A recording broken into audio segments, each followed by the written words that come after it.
இன்னைக்கு பூசணிக்காய் பெரும்பயிறு போட்டு எரிசேரி எப்படி பண்றதுன்னு பார்க்க போறோம். அதுக்கு நான் இன்னைக்கு ஒரு 1/2 கப் போல பெரும்பயிறு வேக வச்சு எடுத்து வச்சிருக்கேன். ஒரு 100 கிராம் போல பூசணிக்காய் இந்த சைஸ்ல கட் பண்ணி எடுத்து வச்சிருக்கேன். தாளிக்கிறதுக்கு கடுகு, உளுந்து, கருவேப்பிலை, ஒரு வரமிளகா.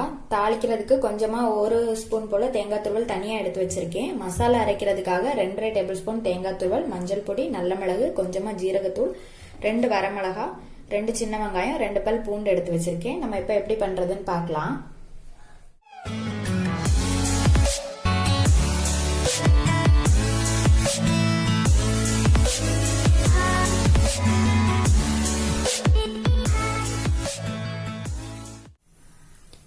அடுப்பு பத்த வச்சுட்டு இப்ப பூசணிக்காய் வேக போட்டிருக்கேன். இப்ப இது கூட கொஞ்சமா உப்பு சேர்த்துக்கலாம்.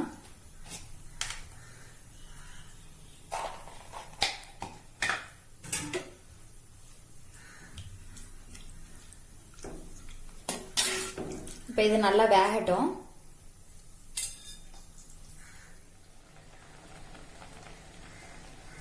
பூசணிக்காய் கொஞ்சம் வெந்தாச்சு. இப்ப இது கூட பெரும்பயிறு கொட்டிக்கலாம்.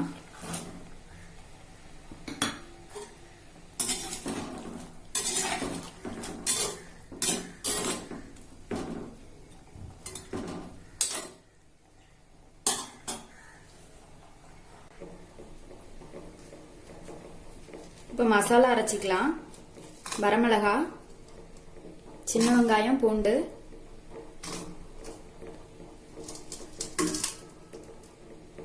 ஜீரக பொடி, மஞ்சள் பொடி, நல்ல மிளகு, தேங்காய்.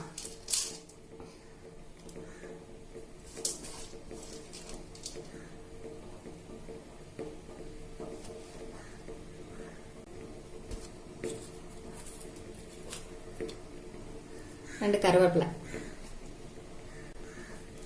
இது கூட கொஞ்சமா தண்ணி சேர்த்து அரைச்சிட்டு வந்துக்கலாம்.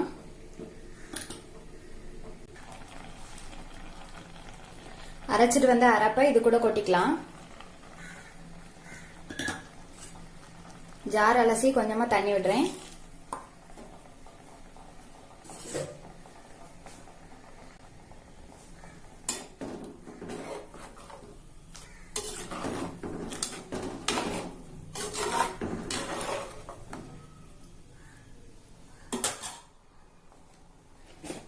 பூசணிக்காய் வேக போடும்போது கொஞ்சம் உப்பு போட்டிருக்கோம்.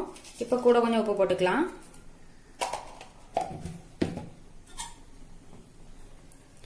தேங்காயோட பச்சை வாடை போய் இது கொஞ்சம் நல்லா கொதிச்சு வரட்டும். கொஞ்சம் திக்காகணும்.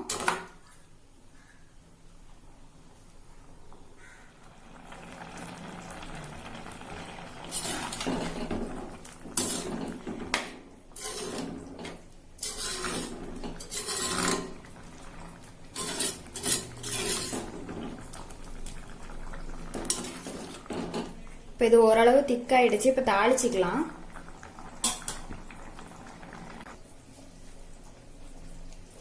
தாளிக்கிறதுக்கு தேங்காய் எண்ணெய் விட்டுருக்கேன். எண்ணெய் சூடாகட்டும். இப்ப இதுல கடுகு, உளுந்து போட்டுக்கலாம்.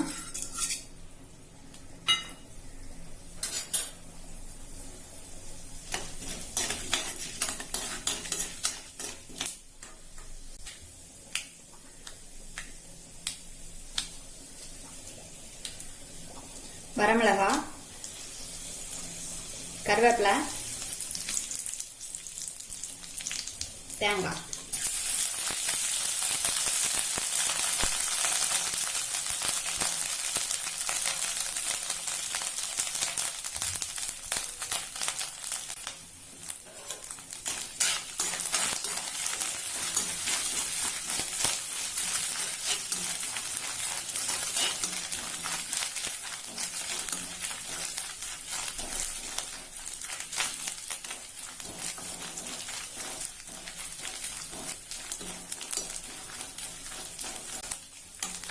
தேங்காய் லேசா செவக்கணும். செவந்துட்டு இப்ப இத எரிசேரி கூட கொட்டிக்கலாம்.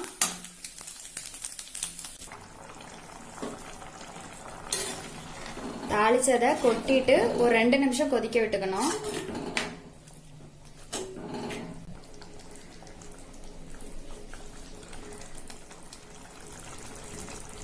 எரிசேரி ரெடி ஆயிடுச்சு. அடுப்பு ஆஃப் பண்ணிக்கலாம்.